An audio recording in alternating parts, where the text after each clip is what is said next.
Grand Rising family, how you doing? I hope you're doing good. Hope you're doing great. Let's talk. Let's gist. Let's vibe. Today we're gonna be talking about time again, but this time it's not about timelines. This time is about the phases of time, according to the way our ancestors understood it. When I talk about time, I'm not just talking about days, hours, months, years, the way we've been taught to calculate time, calendar, that time is linear.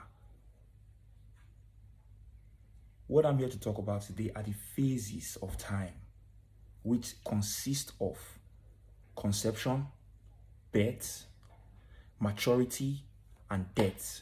These are the four cardinal points that we have in the Congo cosmogram. These are the standards that our ancestors followed when it came to time. They didn't follow the Gregorian calendar. They had their own process. Because if you really do your research, you will understand that the calendar system we're using today is not the same thing that ancestors used. All right?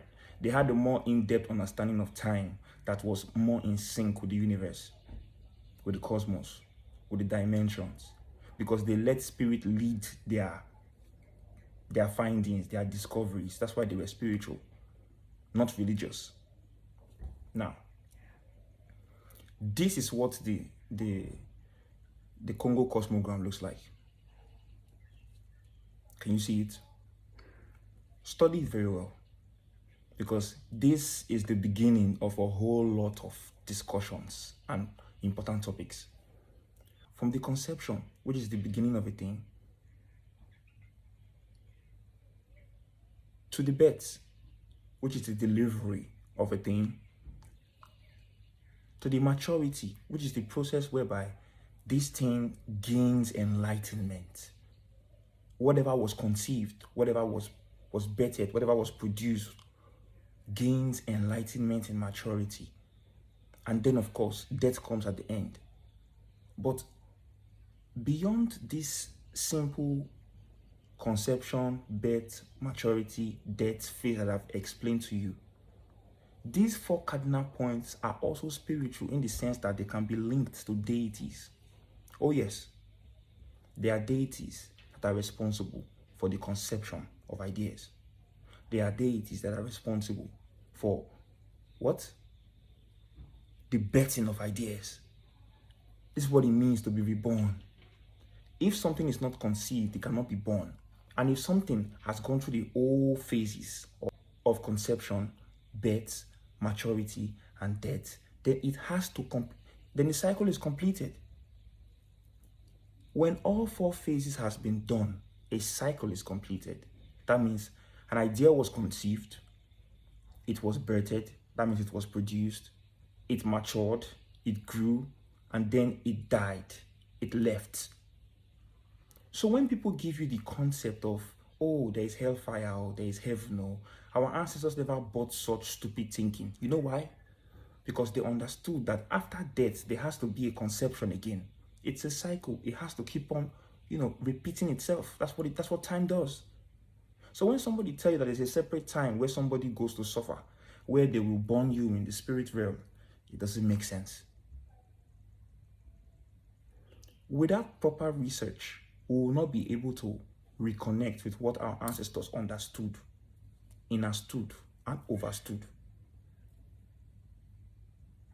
So when you think you know it all, what exactly are you trying to tell the universe? You have nothing to teach me. And when you tell the universe that the universe has nothing to teach you, and you keep on living by what you've picked up here for the past, 50, 60, 70 years you've been alive, there's so much more that has been hidden from us. But the only way to access it, it is through the acknowledgement that we know nothing, so we can know more. All right. So everything in life follows this cycle. Even us. First, there has to be a conception to produce a child. There has to be a conception. That's the process where the father and mother goes do the do. And then there is a birthing process where the child is being delivered into this realm. There is a maturity process where that child has to now grow from a babe-like state to a mature state. And in the process of that growth, there's a lot of transformation and changes involved. But let me not tell you, there's a trick involved now. Because what happened? The whole world got put on a loop. What do I mean? They tampered with our time in the sense that they tampered with our consciousness, in the sense that they tampered with our ability to mature. You see a lot of people growing old physically, but spiritually they're not getting mature. Why?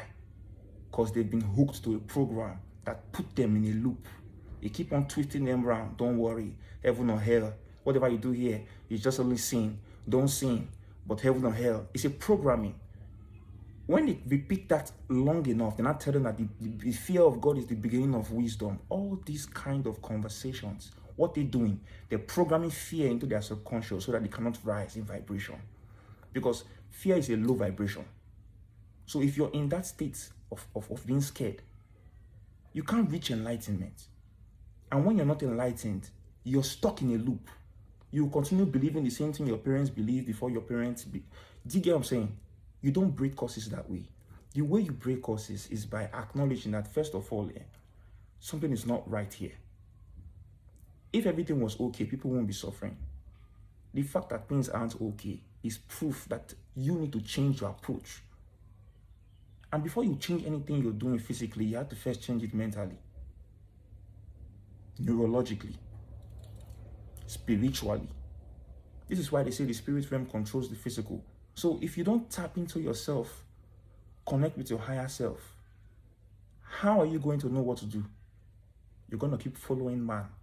And man has his character of always, trying to deceive people to his own financial gain.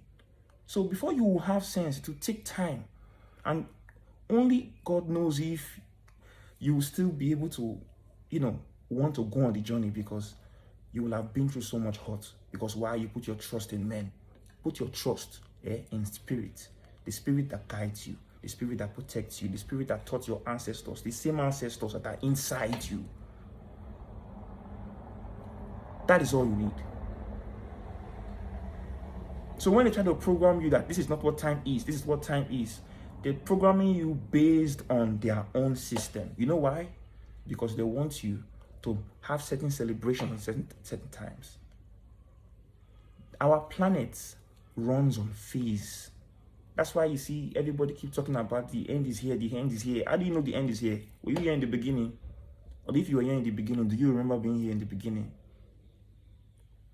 Point I'm making is this. Everything in life runs in phases. There's a time to start a thing. There's a time to end a thing. And a lot of traits that were passed down from our ancestors that we have to walk through, which is why we call it shadow work, because we inherit a lot of trauma. We don't speak about these things in society today. Everybody just keeping mute about it. They call it mental health. Listen, it runs in family bloodlines. It does. And if you don't know, that's probably the reason why you feel depressed sometimes, sad sometimes. You feel like your life has no meaning aside money. Because that is your soul's way of trying to remind you that, come, there's more to this life thing than what you think. Oh, it's not about house and car. What are we doing here? What are we learning? How are we evolving? What's the benefit? Because when the soul doesn't see a benefit in a life, it exits. This is the reason why some people commit suicide. The soul is tired. You want to go back to where it came from. Because whatever you're doing here, you're not doing it right. And there's no way you can fix it without addressing it. And the way to address it, shadow work. Point I'm making is this. Everything has a time. There's a time to start a thing, a time to end a thing. When it's time to end a thing, end it. So you can grow more. That is the cycle of spirituality. Death and rebirth. Death and rebirth. You drop the old personality and you pick up the new one. In the process of doing this, it's not pretty.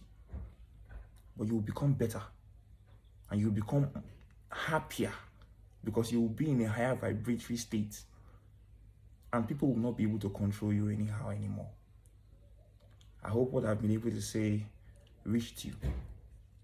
And I hope it tingled something in there that made you decide that, okay, I'll begin to take my own spiritual journey serious and to be based on me. I won't wait for somebody to come lead me. I'll lead myself.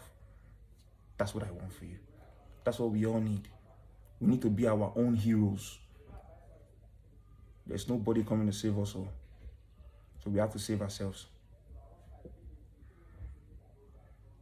Have a nice one.